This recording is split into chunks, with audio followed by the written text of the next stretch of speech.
దేశవ్యాప్తంగా కంటోన్మెంట్ బోర్డుల్లో ఎన్నికలు లేకుండా పరిపాలన సాగుతుండటంపై ఢిల్లీ హైకోర్టు కేంద్ర ప్రభుత్వంపై అసంతృప్తి వ్యక్తం చేసింది. 5 సంవత్సరాలకు పైగా ఎన్నికలు జరగకపోవడం ఒక ఎత్తైతే దానికి బదులుగా నామినేటెడ్ సభ్యులతో బోర్డులు నడపడం ప్రజాస్వామ్య ఆత్మకు విరుద్ధమని వ్యాఖ్యలు చేసింది. దేశంలోని అన్ని కంటోన్మెంట్ బోర్డులకు తక్షణమే ఎన్నికల షెడ్యూల్ ప్రకటించాలని కేంద్రాన్ని హైకోర్టు ఆదేశించింది. దీంతో దేశంలోని కంటోన్మెంట్ బోర్డులకు ఎన్నికలు నిర్వహిస్తారా లేక వాటన్నింటినీ మున్సిపాలిటీలో విలీనం చేస్తారా అనే దానిపై సందిగ్ధత నెలకొంది. దేశ భద్రత, పట్టణాభివృద్ధి రెండు కోణాల్ని కలిపే ప్రత్యేక పరిపాలన వ్యవస్థలు కంటోన్మెంట్ బోర్డులు. ఇక్కడ 5 సంవత్సరాలకు పైగా ఎన్నికలు నిర్వహించడంలో విఫలమవడంతో పాటు ఎన్నిక కాని సివిలియన్ నామినేటెడ్ సభ్యులతో పరిపాలించడానికి పదే నోటిఫికేషన్ వేస్తుండటంతో కేంద్ర ప్రభుత్వాన్ని ఢిల్లీ హైకోర్టు మందలించింది.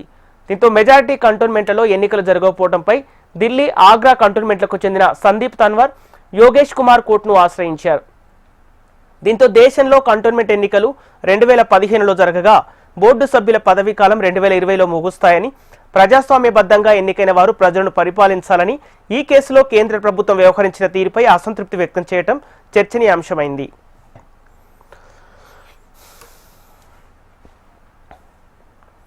దేశంలో మొదటి అతిపెద్ద బతిండా కంటోన్మెంట్ బోర్డు తర్వాత సికింద్రాబాద్ కంటోన్మెంట్ రెండవ అతిపెద్దదిగా నిలిచింది.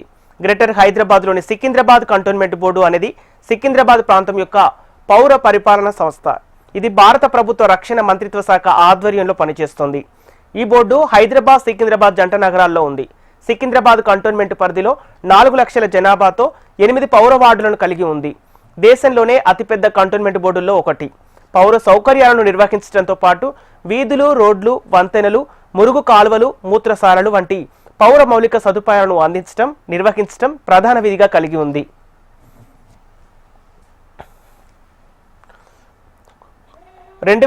కంటోన్మెంట్ చట్టం సెక్షన్ 12 ప్రకారం ఎన్నికైన సభ్యులతో కంటోన్మెంట్ బోర్డులు కొనసాగాలని, మనం ప్రజాస్వామ్య సమాజంలో జీవిస్తున్నామని, మనకు ప్రజాస్వామ్యబద్ధంగా ఎన్నికైన పాలన ఉండాలని కోర్టు పేర్కొంది. అయితే కేంద్ర ప్రభుత్వం సెక్షన్ 13 కింద రాజ్యాంగాన్ని మార్చడానికి, ఎన్నికలు నిర్వహించడానికి నోటిఫికేషన్లు జారీ చేస్తుందని న్యాయమూర్తులు వ్యాఖ్యానించారు. ఎన్నికలు లేకుండా నామినేటెడ్ సభ్యులతో బోర్డులు నడిపించడాన్ని హైకోర్టు తీవ్రంగా తప్పుపట్టింది. ఈ విధానంతో ప్రజల ప్రాతినిధ్యం కోల్పోతుందని, పారదర్శకత, బాధ్యత తగ్గిపోతుందని కోర్టు తెలిపింది. ఎన్నికలు నిర్వహించకుండా పదే నోటిఫికేషన్లు జారీ చేయడంపై కేంద్ర ప్రభుత్వాన్ని మందలించిన పరిస్థితి ఏర్పడింది.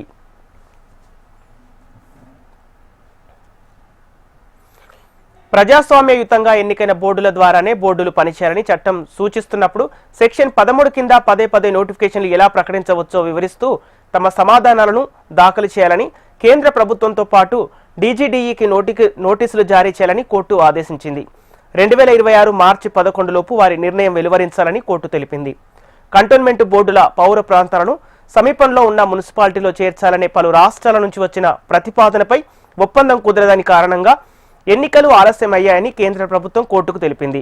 కోర్టు జోక్యం చేసుకుంటూ కంటోన్మెంట్ బోర్డు పరిపాలనలో ప్రజాస్వామ్య వ్యవస్థ తప్పనిసరి అని, దీనికి ఎన్నికలే ప్రాతిపదిక అని తెలిపింది. ఆలస్యం లేకుండా ఎన్నికల షెడ్యూల్ ప్రకటించాలని, దేశంలోని 60 కంటోన్మెంట్లలో పారదర్శకంగా ఎన్నికలు నిర్వహించాలని కేంద్రాన్ని హైకోర్టు ఆదేశించడంతో చర్చకు దారితీసింది.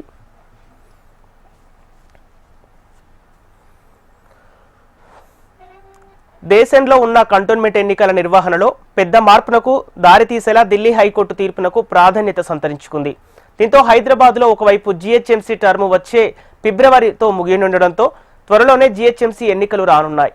మరోవైపు కంటోన్మెంట్ బోర్డులకు వచ్చే 2026 మార్చి 11 లోపు ఎన్నికలు నిర్వహించాలని కోర్టు సూచించడంతో ఆసక్తి రేపుతోంది. దీంతో ఇప్పటికే జీహెచ్ఎంసీలో 27 మున్సిపాలిటీలను విలీనం చేయాలని కేబినెట్ ఆమోదం తెలిపింది. దీంతో పాటే కంటోన్మెంట్ పరిధిలోని 8 వార్డులను సహితం జీహెచ్ఎంసీలో విలీనం చేసి ఎన్నికలు నిర్వహించబోతున్నారు. ఇక దేశవ్యాప్తంగా ఉన్న కంటోన్మెంట్ బోర్డుల్లో ఇప్పటి వరకు కొనసాగిన నామినేటెడ్ పరిపాలనకు ముగింపు పలుకుతూ ప్రజాస్వామ్యయుతంగా ప్రజాప్రతినిధులు తిరిగి వచ్చేందుకు మార్గం సుగమమైంది. దీంతో వచ్చే 2026 మార్చి 11 లోపు ఎన్నికల నిర్ణయం రావడంపై దేశవ్యాప్తంగా చర్చ జరగడంతో సికింద్రాబాద్ కంటోన్మెంట్ ప్రజలు, నేతల నుంచి సానుకూల స్పందనలు వినిపిస్తున్నాయి. ప్రభుత్వం రేవంత్ రెడ్డి గారి సర్కార్ ఓఆర్ఆర్ అనుకున్న 27 మున్సిపాలిటీలు గ్రేటర్ హైదరాబాద్ లో విలీనం చేయాలన్న నిర్ణయం చాలా హర్షించదగ్గ నిర్ణయం, పెద్ద నిర్ణయం. భారతదేశంలోనే మహానగరంగా గ్రేటర్ హైదరాబాద్ని తీర్చిదిద్దడం చాలా సంతోషం సార్.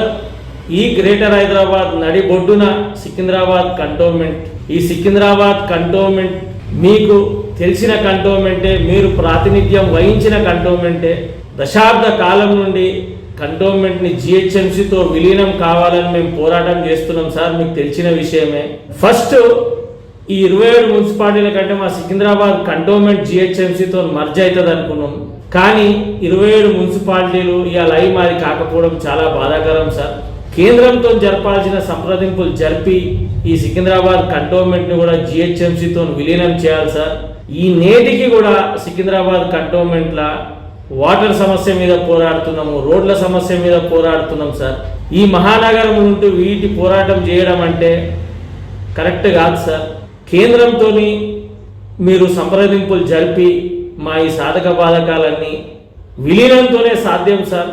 మా ఈ విలీనాన్ని కూడా మహానగరంలా చేస్తారన్న నమ్మకం, విశ్వాసం మీ పైన ఉంది మా నాయకునిగా.